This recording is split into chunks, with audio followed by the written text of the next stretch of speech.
Join me every month for the inspiration to find your finish line.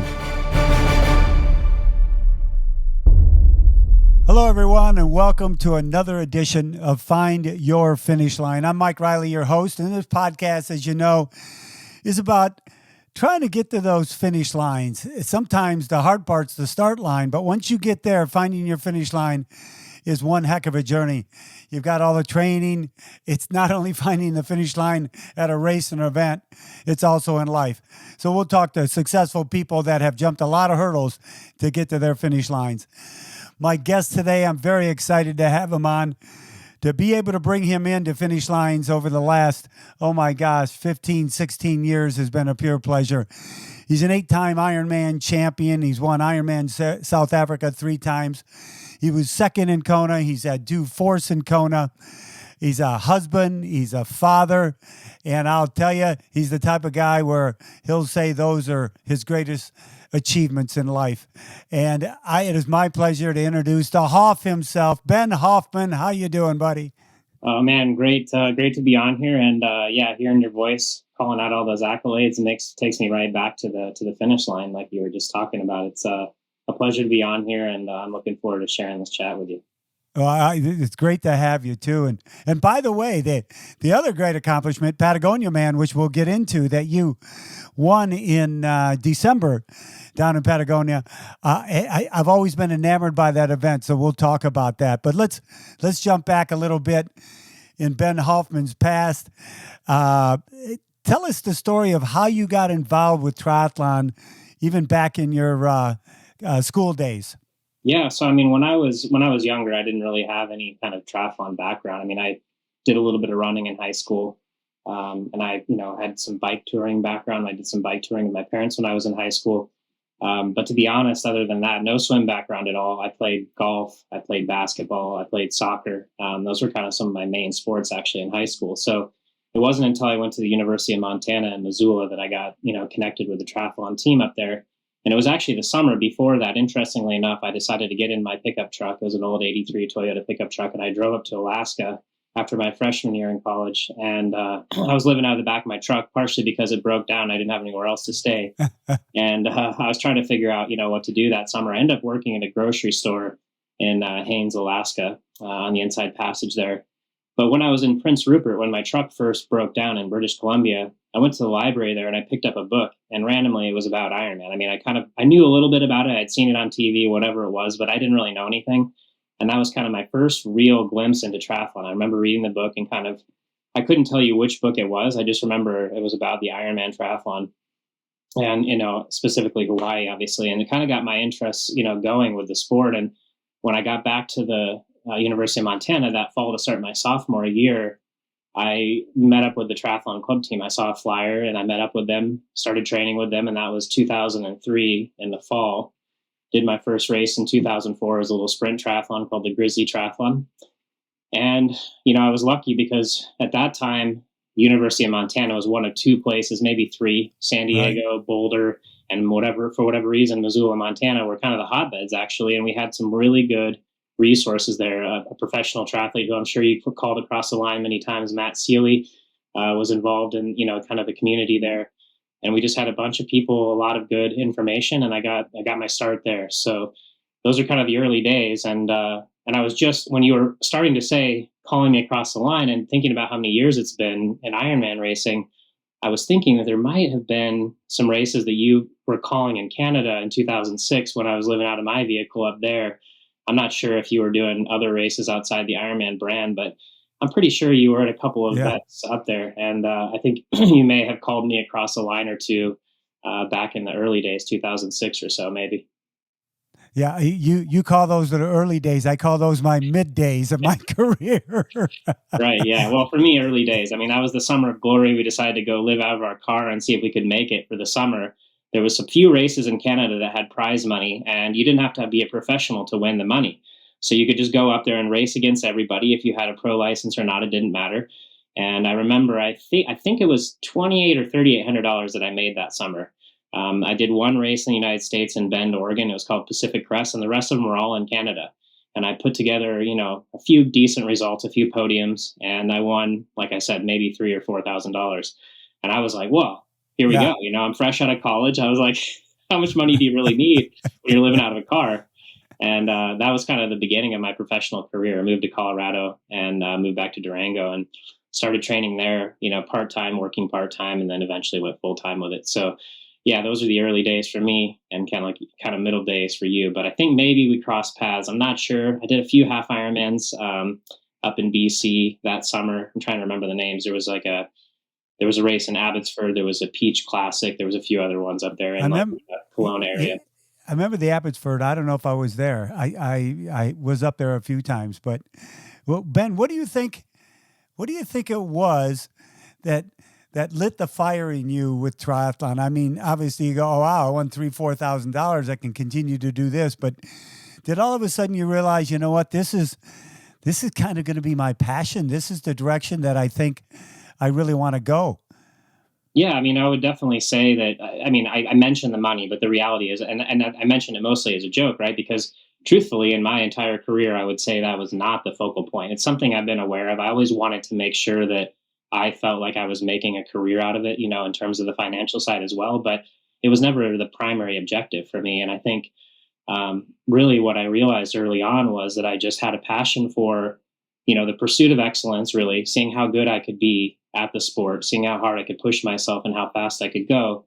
But a lot of it was just the lifestyle, the day to day, the training, and the people that you hung out with, the community, the people that you met when you were traveling, the people at the races, obviously, and just that sort of shared suffering and, an enjoyment too of an accomplishment like this. So I would say overall, the thing that really drew me to the sport and kept me coming back was that pursuit of that high level of performance and excellence, and then excellence in day to day life too. Just trying to make sure that you were optimizing your days and getting the most out of them, and just sharing it with that community of people that were like minded.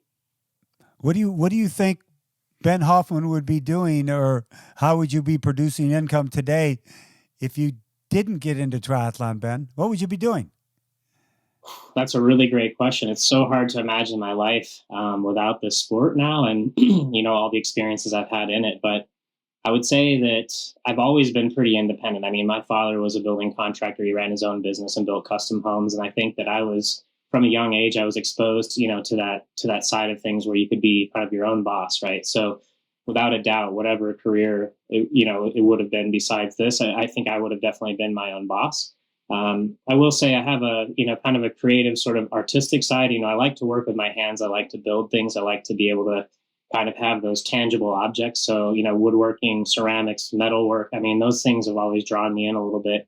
It's tough to make a living as an artist. It's tough to make a living as a triathlete too. But, maybe that's just it. I'm a sucker, for punishment or something like that. But I could say something maybe in the architecture realm, where I could incorporate that, where I could kind of have the hands-on and the design elements. I think that's always been intriguing to me. And who knows, maybe something I would pursue after I'm done racing. Ben, if you talk about going back, you do realize I knew your wife, Kelsey, before you did, don't you? Yeah, that's pretty cool, actually. I think, Kelsey's done a couple of Ironman events as well. And, she grew up as a swimmer, and, she was obviously still, an athlete. I mean, she loves mountain biking now, but yeah, you guys actually crossed paths, probably before I did. And then she worked for Ironman for a while, too, which is pretty cool. Yeah. Did a lot of swim course stuff with them, and did some marketing as well. And then she moved on to become, working for the professional bull riders, which was pretty cool. We got to have that experience as well. So, yeah. So what did, I love this. I saw, I think you wrote it. The Hoff season. So what have you been doing during the Hoff season? You've been traveling with the family, but what do you do athletically when you take time off from triathlon? It's a good question. I mean, I think, it's evolved over the years, right? Like my old Hoff season used to be basically stepping away from any and all kinds of structured training and really anything that had to do with triathlon. I mean, growing up in Western Colorado, like I was saying, some of the sports that I did when I was younger really weren't sports that you do in triathlon. I mean, I was a skier, I was a rock climber, I went backpacking in the backcountry all the time with my family, went camping. So kind of old Hoff season used to be getting back to some of that, as well as, probably a little more imbibing than I should have been doing as a young man. And, and eating kind of the junk foods and all that stuff and gaining some weight. But now that I'm a father, it certainly revolves more around my family. And like you just mentioned, we took a little family trip out to California, which is really cool. Saw some friends over New Year's in Monterey. I did actually sneak in a couple of rounds of golf, which is something I like to do in my off season as well. I used to play in high school, as I mentioned, and it's a game I still love. It's incredibly frustrating, I think, as you know, but it's also it's also a lot of fun. And at this stage in my life, I just like to go out there and play, and I can sort of detach myself from the expectations that I had when I was younger, when I was really focused and good at it, and just try to enjoy, being out there and enjoy when I hit good shots, and then let go of it when I don't. But we were able to travel down the coast, spend some time as a family, and really, it's just about spending the day with the kids, being really involved and just kind of watching them grow up and being more engaged and having more energy for that on a daily basis than when maybe I'm in full training during Ironman season. Right. It's amazing. It's after dropping the microphone, Ben, everybody thinks I'm going to play golf a lot. How about if I say to him, how about if I just go ride my bike? Oh yeah, you can do that too. I don't know why golf's associated with, okay, old man, get out there and just go play golf.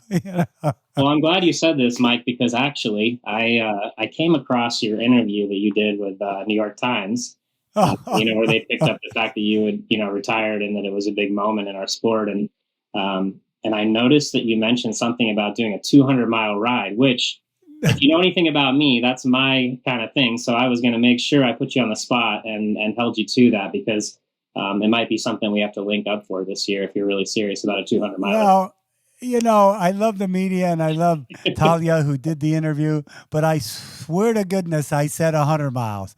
And all of a sudden when I read it, I go, I'm not going to do a 200-mile ride. 100 is okay, but I've never done a 200-mile ride in my life. I know you have, but I haven't. So I would play golf before I did a 200-mile ride. That sounds good. Well, maybe we'll get out for 100 miles. That's still a big accomplishment. Yeah. I'm game for that. Mount Lemon, something like that. I can follow you up there. Perfect. So when you go to your workouts and you're starting to get back into that now for the season, every workout, Ben, because I have age groupers all the time say, I don't know what I want to do this workout, and sometimes their goals just aren't really set. When you go out and do a training workout, do you have an exact goal that you want to hit, or do you sometimes just wing it? Yeah, I mean, it really depends on the time of year. I think as I get closer to a big race, it becomes more and more specific and honed in, obviously, and you're really focused on hitting those target powers and paces, et cetera.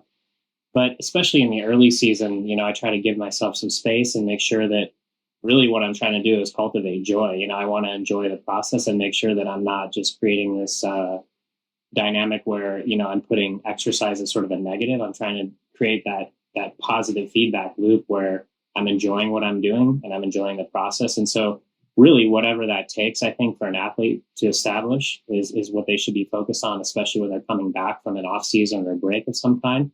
It doesn't absolutely have to be swim, bike, run either. If you're getting out there on cross country skis, if you live somewhere in winter, just going for a hike, whatever it is, moving the body, something that's going to get you going and kind of give you that positive feedback. Like I said, that's a step in the right direction. So it really is a bit of both, like for example, this year, I've definitely been a little bit more flexible early season than I would be normally.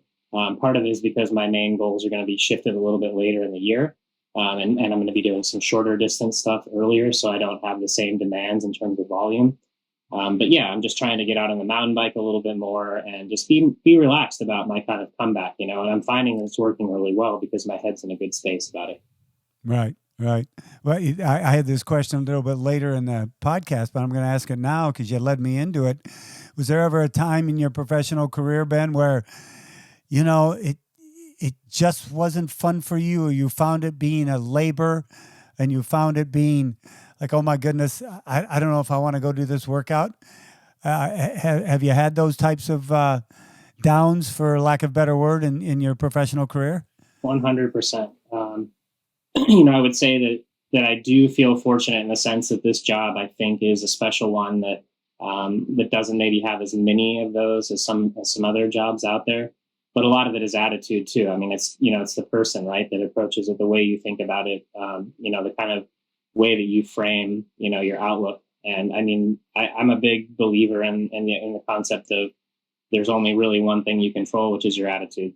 And what I try to do is, like I said, maintain a positive one. Try to look for the things that are good, and be grateful for what I have and what I'm doing. But that's not to say that I don't have plenty of struggles. And I think it just changes, it evolves, right? I mean, like any career where when you're younger, you have zero responsibility for the most part, and all you're really focused on is kind of having fun with it. And then you start to build in these layers. You have sponsorships, you have commitments, you have pressures after you perform at a race, both internally and externally. And then you add a layer of something like a family. I've got 2 young kids now. I feel responsible for, putting food on the table. So yeah, it definitely changes things, but all the way through it, I just try to find, like I said, the positives. But I would say one of the things that I think sometimes happens when maybe an age group triathlete or somebody who doesn't do this job professionally, they see it from the outside and they definitely put it on a pedestal. But that's, I think what I would communicate is that it's a lot like a lot of other jobs. I mean, the way you're successful at this job is that you get up every single day and you do the work. And some days you really love it, and some days you don't really love it, and you do the work regardless. Isn't it amazing, though, after you do that work, no matter what the attitude was going in, the attitude's always pretty doggone positive coming out, isn't it? It's really cool. I mean, that's a great thing. And I'm glad you said that, because I've always been a fan. I wasn't the one that created this, but the saying that you basically never feel worse after doing a run than before you started. So I think, and that's another thing, just to touch on what you just said and ask me that question about, have this getting back into things and training in general. I would say that something is always better than nothing. Just get started and see where it goes. You'd be surprised how often things actually turn out way better than you imagined if you were feeling a little bit bad before you started.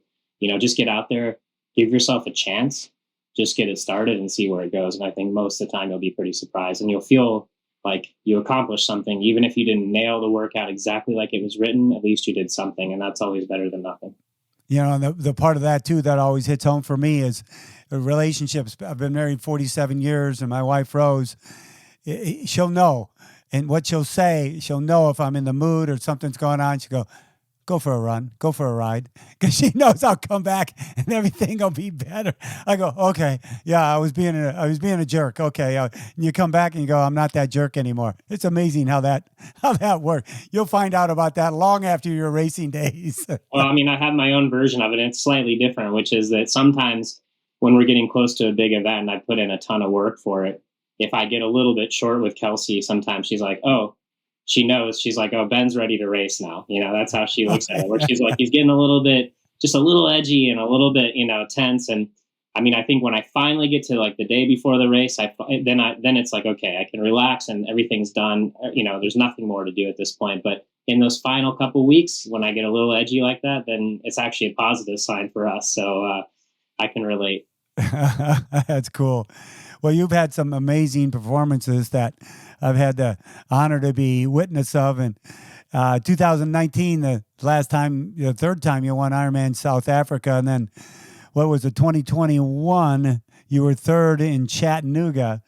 But then last April in Texas, you had a tremendous day, going like 7:57 in Texas, running a 2:40. And Magnus Detlev was there on your tail, just 13 seconds back. Why do you think you won that race? Because it was a tough day, tough performances, but you came out on top. Why do you think you came out on top? Well, I mean, it was a whole host of factors, to be honest with you, but I would say it kind of came down to a handful of things. I mean, first of all, I want to acknowledge that Magnus had a little bit of a mechanical on the bike. It cost him some time. Right. So it did allow me back in the race. However, that's kind of par for the course anytime, and I've had my own share of, mechanical setbacks, et cetera. So you just have to race the race as it stands. But he's an incredible athlete. He put up an amazing battle that day. And in the end, I think for me, what really set me apart was I can remember at mile 20, when we had finally linked up and we were running side by side for that final 10K, I just said to myself, there is no way that I'm losing today. And I said that to myself. And, I've had a few times when that's happened. I remember one time in 2015 racing Andy Potts in Calgary 70.3, same situation. We got into kind of a lockstep battle on the run. And I just said kind of to myself out of nowhere, I was like, there's just no way. That's not even an option. I'm winning this race. And once you make that decision, then you start to build a plan from there. And I think the next step for me after deciding that I was winning was, okay, well, I know the end result, but let's work back from that to this moment right now. And how am I going to do, from here to there? And basically what I did was I said to myself, I have the experience. This is literally Magnus's first Ironman event. And he does not know how bad it feels when you get into this final 10K. He doesn't have that experience. I mean, he may have done a ton of training, but it's completely different when you're out here on the race day. And, I thought to myself, he's feeling that piano on his back right now. He's feeling his quads and he's wondering, are my legs going to even hold up? Am I even going to make it? Because I've been there before. I know that feeling. And I thought to myself, I definitely have the upper hand there because he's exploring that in his mind right now. He's wondering if he can even get there. He's in a lot of pain. And then I looked down at his shoes, and I mean, I'm a fan of the super shoes. I was wearing my own pair of them, but he was wearing the really tall ones from Nike and the Alpha Flies. And I saw that, and I thought to myself, the final corner at Texas is there's basically two turns. There's a 90-degree right-hand turn, then you drop to the bottom, and there's a 180-degree turn to finish up a small uphill. And I had been there in 2015 when I raced it the first time. Didn't have a great day that day, but I knew the course. So I said to myself, the key to me winning this race is to get to the bottom of that 180 turn before him because he's a taller guy. He's a little bit, lengthier. And so I think when he gets to that turn at the bottom, it's going to be more difficult for him to manage that turn. If I can make sure I'm at the bottom there, even though there's still another 150 meters or whatever it is up the hill, I believe that I can hold the lead from that point to the line. So the whole key in my mind was to get to that bottom 180 first because I knew he'd be a little bit off balance in that turn. And as it turns out, I took, the inside line on that first right 90, and I thought he would go with me. But the second I hit the gas, he actually kind of crumpled. And I think, it was everything he had to just stay with me up until that point. And when I made one more surge, he just wasn't really, there was nothing left. But that was kind of the story of how that went down. And I really think, it's the mental side of deciding like I did that you're going to win. And then it's also the tactical side of taking in the data and making sure that you're building a true plan that makes a lot of sense based on your skill set and what's going on in the environment around you. I don't know if anybody ever told you this, but when you guys were around a 10K, we knew you were together. You and Magnus were together and the whole deal. And I only said to that because I never make predictions or anything like that. Who's coming at me is who's going to be taken care of. And that's just how I've always worked. But I did say to the crowd, I said, well, there's only one advantage that Ben has over Magnus right now because I think their running ability is really similar. It's that he knows this course. In my mind, I was thinking the turns and the final turn because I've seen other people down at that final turn go, oh my gosh, I didn't know it was that much of a U-turn. And they lose like 10 feet in a second. So I said that to the crowd, and somebody afterwards came up to me and go, how'd you know he's going to win? I go, I didn't know he was going to win. I just knew he knew the course a little better. So thank goodness I just heard that story for the first time. You confirmed that. So that was great. Well, I mean, you've been around the races. It doesn't surprise me at all. I mean, I feel like you, among your many skills is your memory, right? I mean, I remember early in my career hearing from other people before I had really encountered you at a race, just how incredible. I don't know if you have a photographic memory. Maybe you can speak to this, but I remember people telling me just your incredible knack for remembering individuals and the races that they've done through time. So it doesn't surprise me that you remembered my 2015, my experience of being on that course. And even though, like I said, it wasn't the day I wanted in 2015, I got my redemption in 2022. You did. Let's talk about, I've always been enamored with this event, as so many in our sport have, the Patagonia Man. I think the first time when I really hit home, I read what Tim Don said about the race, the veteran of it. And so why did Ben Hoffman want to go down there and do that extreme triathlon? And then the weather, my gosh, you talk about extreme on weather-wise, the cold water, they had to shorten the swim a little bit. The bike, you looked like you were frozen. But it seemed like you enjoyed it immensely. Yeah, I mean, it's, to be honest with you, I'm not even sure all the reasons that I decided to do it. I guess Yeah, why? I'm a, You don't I'm even a, know. now that you're saying it all back to me, none of it really makes sense, right? But yeah, I feel like I'm a glutton for punishment. I guess I like the tough, courses, and what part of what draws me to the sport of triathlon and Ironman too is I think that a couple of things, right? There's generally a linear relationship between the work that you put in, the result you get. I mean, it's pretty honest. You get out there and it's like, well, did you do the training or not? And I think when you take Yeah. it to the extreme version where you get on these courses that are really difficult, the ones that I've targeted through my career, like a Lake Placid, Coeur d'Alene, St. George in South Africa. I mean, these races are probably on the more difficult end of the spectrum. Hawaii, of course, too. So yeah, I mean, it's something that's always drawn me in, is that sort of a unique, extreme challenge, I guess. And so, yeah, this was on my radar back to 2018. We didn't make it work. Just it's difficult timing. It's December, it's always the end of the season. But this year we were committed to it. And it's funny you mentioned Tim Don. He was one of my main resources actually for, gathering important data for this one, because yeah, it's totally different than any other race I've done. I mean, you really are reliant on having a support team. You need to have a support crew person that's really with you all day long. And they can actually run with you for the last 8 miles, which is pretty cool. And there's just a lot more logistics and planning that goes into it, largely because it's so remote where it happens. And then also because the environment, like you mentioned, is really difficult. So you get a lot of, adverse conditions potentially, on the day. And we got all of it. I mean, it was, we got lucky in some ways. And then we also got, we got the full experience. I mean, they had to shorten the swim, unfortunately, because they almost canceled. I mean, there was white caps that were 3 or 4 feet tall. I mean, finally the wind died down enough that we could get half the swim in, but the water's freezing cold. The rain was pouring down. The wind was howling all day on the bike. And the run is just another level of suffering. I mean, so much up and down, off road, scrambling. I mean, it's crazy, but you look around in the moments that you can, and it's just the most beautiful place to be doing this kind of event. And I wouldn't change anything for the experience, because it really did require everything I had to get to the line in first place. And, it was a special experience that way, where I think, yeah, I got what I wanted out of it, which was kind of the ultimate challenge on the day. Well, that was congratulations on that. But I had an athlete a few years ago come up to me, and after they finished an Ironman, said, Mike, thank you very much for calling me an Ironman. That was fantastic. But and then they said, and that was as good as ringing the bell. I didn't know what he meant. And I go, oh, okay. Yeah, the bell, Patagonia. I did Patagonia. I rang the bell, and I go, and I acted like I knew what I was talking about. I go, oh, okay. And then I went and asked somebody, I think Rock Fryer, oh, ringing that bell is, you finish that race, you ring the bell. It's like the greatest thing ever. So how was it ringing that bell? Oh man, I mean, it was really cool. And it's, you should see the video of me.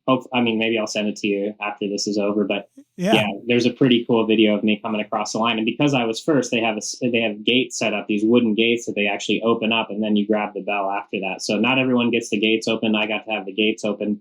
And then I came up to the bell, and I was so ready to be done. I mean, I was like depleted, and I grabbed that thing, and it was everything I had left. I just really shook the bell and rang it as hard as I possibly could, and kind of, longer than probably most people do, because it was just like, I'm letting it all out now. I finally got here, and it was just something that I will never forget. And then I proceeded to walk over to this grass median in the road and basically lay down for 15 minutes. So it took everything I had to get there, and the last couple ounces of energy I had were used to ring the bell with everything. So I'm glad you saved a little energy for the bell. Hold on, everyone. We'll be right back after a message from our sponsors. Curad Performance Series, the official medical supplier of Ironman. Curad's far infrared kinesiology tape encourages faster recovery and enhanced performance. Don't let the aches and pains of everyday training and racing slow you down. Make sure you check out all the Curad products at Amazon.com, at Walmart, and Ironman.com. And let Curad help you find your finish line. So Ben, who, besides your family and people in your life, who inspires you? Who inspires you to keep pushing to new barriers? I mean, definitely a lot of the athletes around me, I mean, I think we see this sort of evolution that's happening in our sport right now. And I'm more on the tail end of my career, but I'm certainly inspired by, the Norwegians who just obviously put up just amazing performances in Hawaii this year and have been for the last several years. And then the younger generation too. I mean, I'm friends with Sam Long, who's kind of coming through, and a few others as well. And yeah, they're very inspiring. I think that it's, yeah, it's like it's kind of this double-edged sword where you're like, yeah, you're inspired to be better, but then you're also kind of like glad that you're near the end because it's going to be a massive challenge to beat these guys moving forward. And then, yeah, I mean, really all walks of life. I mean, people that are excellent at what they do, whether it's business or if they're an author, anybody really, I think that it's really excellent at what they do is an inspiration to me. And yeah, I mean, you mentioned my family. My parents, of course, have always been a big inspiration to me and taught me most of the life lessons that I feel like are important in my own life. And then my children too. I mean, they inspire me in their own way, right? Like they just live life to the fullest, man. They just don't care about some of the stuff that we get wrapped up in. And it's really refreshing and inspiring in its own way to just look at them and think about the things that they are passionate about and to kind of rekindle some of that in myself. Do you see yourself saying or hear yourself saying the same things to your kids that your parents said to you? Definitely, yeah. I mean, it's funny how you think you're going to be different, but no, there's no different. No, it's pretty well ingrained, I think. Yeah, I'm a lot like my parents. So I love that. So Ben, you have a coach. Have you always been coached? I mean, it's been kind of so. Yeah, I've basically had two main coaches in my career. Early on in my career, I was coached by a friend of mine who's similar age. His name is Elliot Bassett. He runs a company called Mountain Endurance, and we're still friends. He's still a coach. And then now the last, I guess it's been 2017 till now, so 6 or 7 years I've been with Ryan Bolton, Bolton Endurance Sports Training, and yeah, that's been an incredible journey as well, working with Ryan. I mean, he is an Olympian, from 2000 Sydney. He was there for the first Olympics for triathlon, and then he raced long course as well. He was a winner at Lake Placid, went to Kona a couple times, and yeah, now he just has a coaching business, works with a handful of elites, and then a few age groupers as well. But yeah, I did have a period of time in there in between those two coaches where I was sort of self-coached, and I would say my relationship with Brian is very collaborative now. I mean, because I've had so much time and I am the one living my life, and there's a lot of new dynamics with the family and other things too. We kind of work together, I guess, to build the plan. And, but I think it's really important to have a coach. I think it's really great to have somebody to hold you accountable and give you that guidance and that sort of second set of eyes on everything. Yeah. I talked to so many age groupers too, that when they start out, they usually just don't go looking for a coach. They may be part of a tri club and there's coaches in there. But after they finally make that decision, it's the best thing they ever did. Do you think you'd want to coach full time after all this? I'm really curious about it. I will say it's definitely crossed my mind, and it's something that I would like to explore. I think it would be a mistake if I didn't try it at least. But I do, I think that I want to make sure that it's something that I feel some passion for and that I feel like I'm doing a great job at, right? I mean, I don't want to be out there just because I've done the sport and I know a lot about how to train doesn't necessarily mean that I'll be a great coach. And I recognize some of my own shortcomings and, in my personality. Sometimes I think, I have a tendency to, have a difficulty understanding how other people don't understand something that I do sometimes, I mean, I think that's a pretty common thing. But I just want to be aware of my own weaknesses when it comes to those things too, and make sure that I'm really giving somebody what they need if I were to do coaching. But I think to answer your question in a long format, yes, I would like to play around with it a little bit, maybe as soon as this year, actually, starting with that. And I think it's kind of like when you see a doctor, right? A doctor gets to the age of retirement and it's kind of like, why are they retiring? They know everything. They've been around all this stuff now and they're a doctor. They can still be quite proficient at their job. And it feels a little silly to have done all this training and all this experience and knowledge that I have and to walk away from it without trying to give some back that way.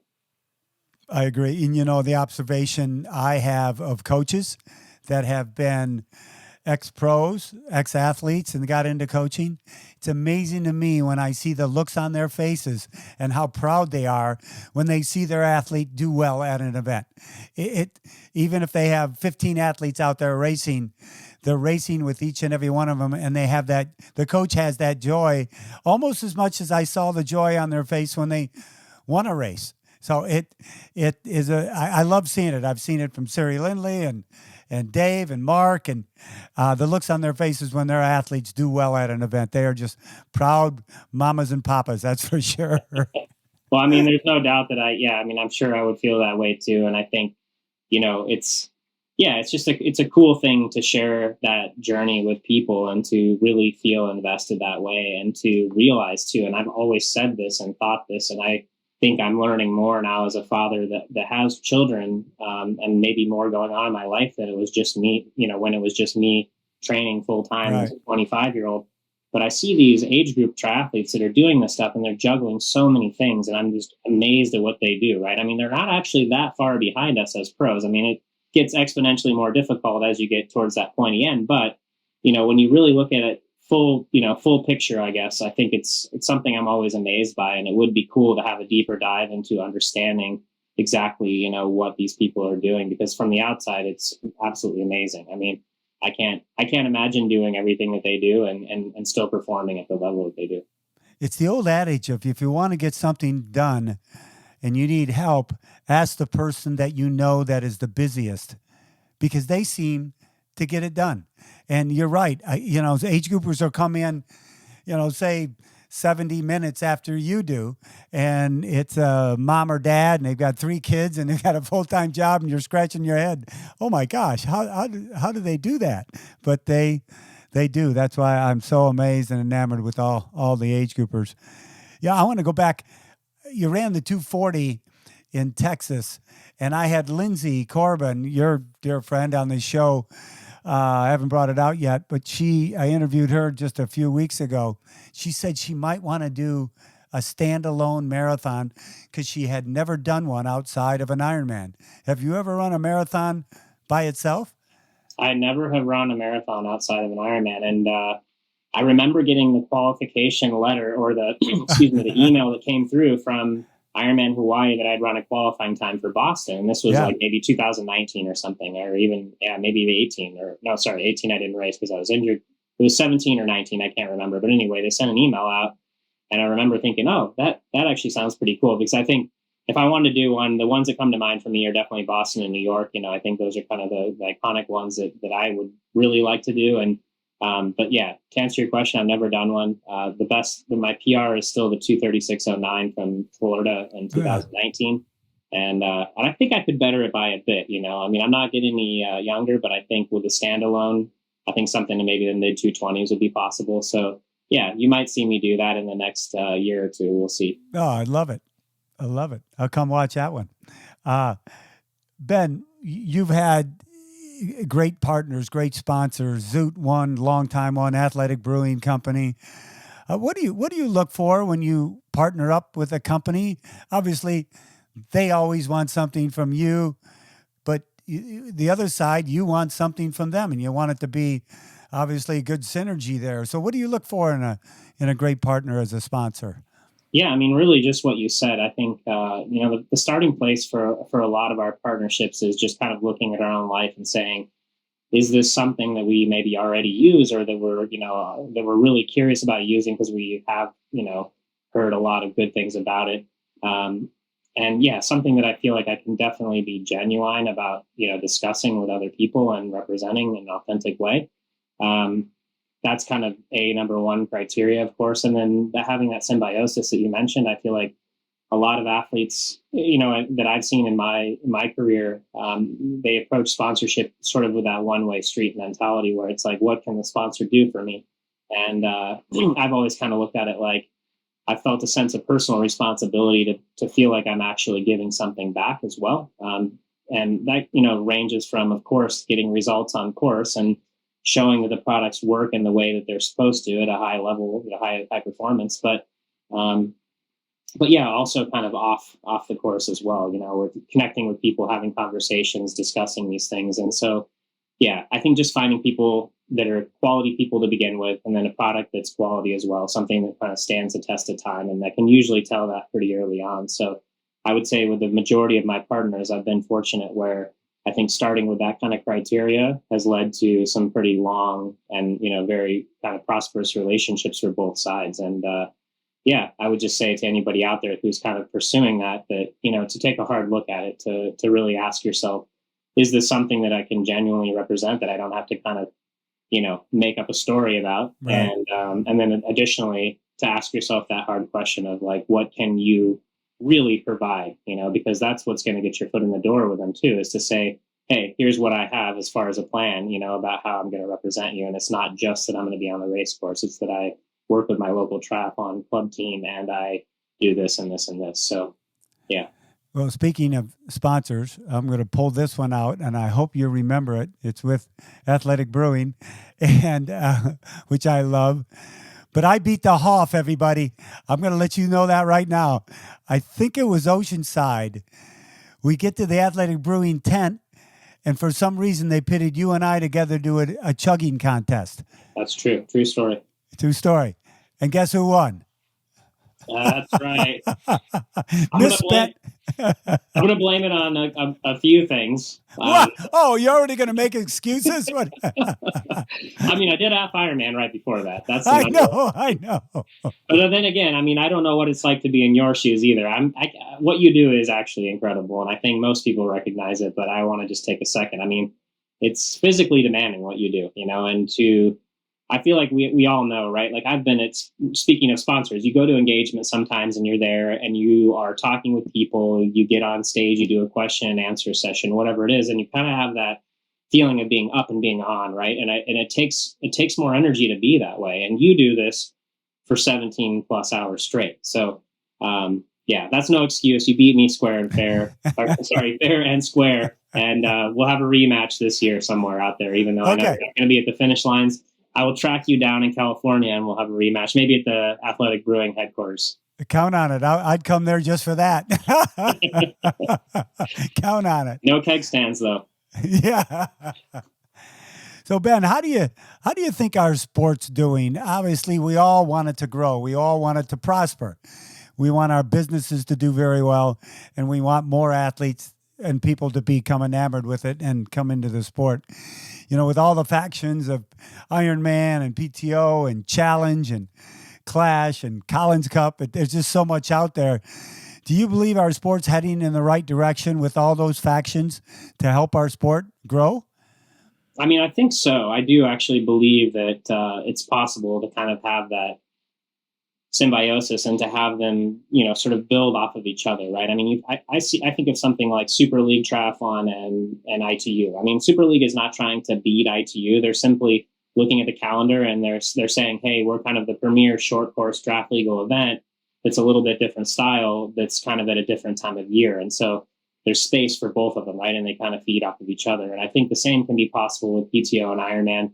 I think scheduling these sort of championship races that don't conflict with each other, which seems to still be the case so far, is a wise move. And then, looking at Ironman, I think the latest moves that they've made, people have asked me this recently, and I finally feel like I've built up, the kind of response that I feel comfortable sharing publicly, which is that I'm actually pretty excited about the change. And I think it may have been different in my career if they would have made this switch, when I was still pursuing Kona with such fervor. But I think that the sport has to change. It has to evolve and grow, right? And one of the ways that it might do that is to become a rotating championship. And I don't know how you feel about this, and maybe you've already talked about it out there, but I think it's a lot of positives. And I think that, again, it's kind of evolve or die mindset where, there's always going to be great battles in our sport, but, like you got Mark and Dave, but that that time is come and gone now in some ways. And now you have Christian and Gustav or whatever it is. And so there's similarities, but then there's also an evolution. And I think, keeping some core components intact, but then also allowing for change is really good. And I think the main thing really, when you talk about the growth of the sport, what I really look at is how can you get young people interested in the sport? How can you get young people interested in endurance sport and keep them interested so that they become Ironman athletes, become triathletes? And one thing I will say is I'm in Tucson, Arizona. we just had the University of Arizona just added a women's triathlon team here, this NCAA. And I think you see some positive growth there, and that can be a great feeder, to an eventual Ironman athlete or something like that. But that's the main thing I think that I would just, kind of encourage people to focus on is how can we get the young generation interested. But as far as the current direction, yeah, I mean, I'm optimistic about it, and I think there's a lot to be positive about. Are you, if I may ask, because I don't know if your calendar's out for this year, if I've seen it, do you plan on racing Nice, the World Championship in Nice?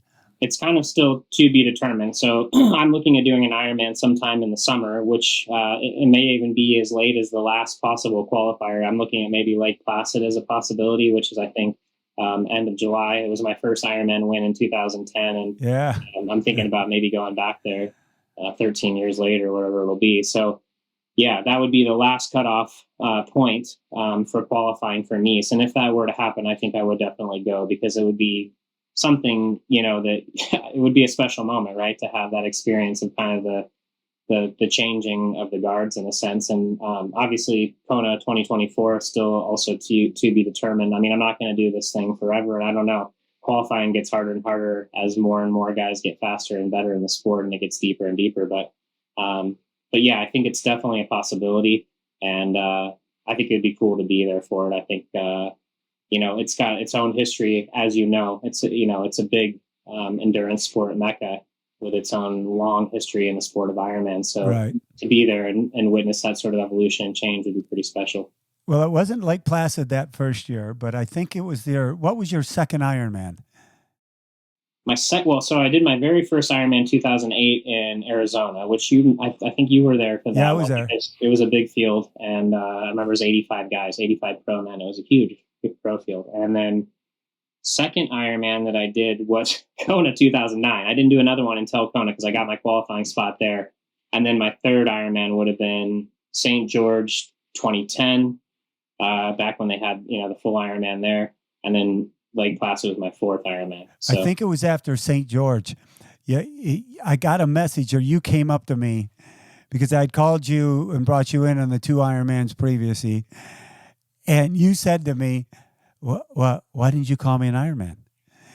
And I'm thinking, what do you mean? You're a pro. I just didn't really call the pros an Ironman because, here comes Ben Hoffman, second place. And, I would bring you in as the professional. You go, why don't you call me an Ironman? And it was the first time, and I tell the story today when Ben Hoffman, jumped all over me for not calling him an Ironman. So I started calling pros an Ironman, and they would come up. That was cool. I didn't think you were going to call me an Ironman. I'm a pro. And I go, well, Ben Hoffman jumped on my butt years ago. So well, I'm glad I set the precedent and rewrote it a little bit, because it is important, right? I mean, one of the beautiful things about our sport, which everyone, kind of brings up, I think, is the fact that we are all out there together on the day, that we really share the day in a way that's different than a lot of other sports. And, as much as we are different in our own category, whatever it is, in racing for, different accolades and money and all these other things, I really think that we share a lot more than we are different. So, exactly. Keep calling the pros. Well, you're done now, but for anyone out there listening that might be taking over this job, make sure you call the pros and Ironman too. There you go. Ben, what do you want your children to learn from you? That's a great question. I think, one of the first things that comes to mind for me is to appreciate hard work as its sort of own reward, right? I mean, not to always be looking for what it leads to necessarily, but to really just enjoy, because, this may not sound like the most, I guess the most pleasant thing to say. But I think there's a few things that are that are guarantees in life. And I think, there's pain, there's uncertainty, and there's constant work. And I mean, those are sort of the three cornerstones that come to mind, and they all sound kind of negative, but I think when you accept that, when you just realize that that's part of what's, being human really is, then you can start to work with it and reframe it in a positive way. And for me, one of the most valuable things has just been, to learn that, hard work is its own reward, and you don't always have to look for something more beyond it or to try to escape it, because it's going to always be there staring you in the face. And when you learn to embrace it, it really becomes a beautiful thing, a beautiful process. So that's definitely one thing. I think also, treating people with kindness and trying not to judge, because you really don't know what happens in other people's lives oftentimes. So that's kind of another main cornerstone, just to treat people with kindness and respect, which I think, we can all always improve on. But yeah, those are two that come to mind for sure. And then, yeah, to just kind of really be passionate about something, to find something that they truly care deeply about, whatever it is, and to pursue it with, everything they have, really. Well, that's perfect. And I know they're going to learn that from you and Kelsey. There's no doubt. I'm going to this is the first time I'm doing this in the podcast after a year and a half. Quick questions. I'm going to give you 10 quickies so that people get to know you a little bit better.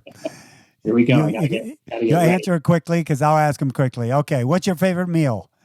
Pizza. Yeah. What's your resting heart rate? 37. What's your favorite movie? Top Gun. How many hours do you sleep a night? 8.5. The last book you read cover to cover? It's called The Drop. It's a surfing book. Netflix, Apple TV, or Amazon Prime? Netflix. Favorite beverage? Athletic Brewing. I made them. You may be the only one I asked that. Favorite bike climb? Favorite bike climb? Mount Lemon. Yeah, right in my backyard here. Yeah. Camping or cozy hotel room? Camping. Favorite sport besides triathlon? That would be probably college basketball. Would you rather discuss politics or the weather?